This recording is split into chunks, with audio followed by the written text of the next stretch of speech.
আর অল্প একটু নিয়ে টিফিন বক্সে ভাপা করব। তো দেখি কেমন হয়। তো এদিকে আমার আলু ভাজা হয়ে গেল।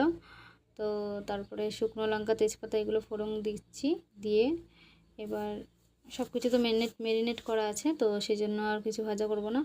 তো একবারে চিকেনগুলো দিয়ে ভালো করে কষাবো আর ঢেকে ঢেকে নিচ্ছি, কেননা তেল ছিটার খুব ভয় পাই আমি, তাই বারবার করে ঢাকি। আর এদিকে টিফিন বক্সের মধ্যে ওটা রেডি করছি।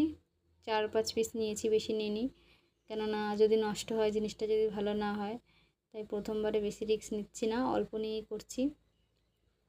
আর এদিকে আমার পাপা এসছে আমার রান্না দেখতে, কি রান্না করছি।